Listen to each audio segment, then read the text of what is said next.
The world is intoxicated by the new, the loud, and the fast. But heaven is searching for the steady. What if your greatest act of worship isn't the song you sang on Sunday, but the promise you kept on a Tuesday, when the fire went out? The fragility of the yes. We live in a culture of the exit strategy. We stay until it gets boring. We commit until it gets costly.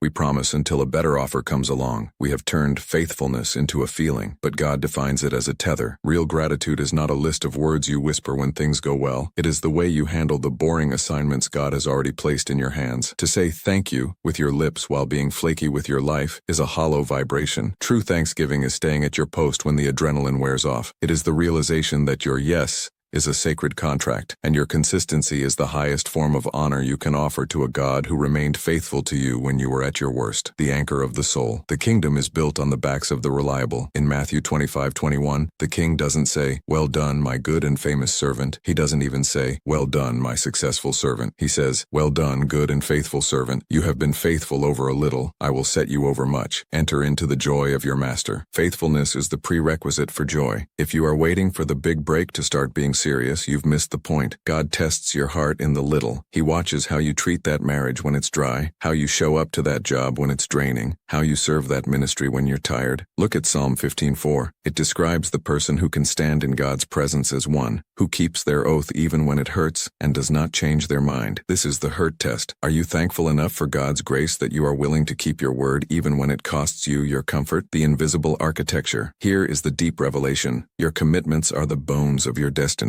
Without bones, a body is just a pile of flesh. Without faithfulness, your life is just a pile of good intentions. When you remain faithful to your commitments to your spouse, your children, your local church, and your calling, you are actually mimicking the nature of God. Lamentations 3:23 says, "His mercies are new every morning because great is your faithfulness." Every time you show up when you don't feel like it, you are building an altar. You are telling the enemy, "My God is not a feeling. He is a rock, and I will be a rock for those who depend on me." Your reliability is the bridge over which others walk to find God. The challenge of the long obedience today. The temptation is to quit, to flake, to ghost, to drift, but I am calling you to a higher gratitude. Look at the boring commitments you've made. Look at the people counting on you. Look at the work God gave you 3 months ago that you've started to neglect. Your mission. Tighten the grip. Rekindle the yes. Show up 5 minutes early. Stay 10 minutes late. Be the person whose word is better than a signed contract. As 1 Corinthians 15:58 commands, "Therefore, my dear brothers and sisters, stand firm. Let nothing move you. Always give yourselves fully to the work of the Lord because you know that your labor in the Lord is not in vain." Don't just say you're thankful. Stay thankful. Stay faithful. The reward is not just at the finish line. The reward is the person you become while you're running.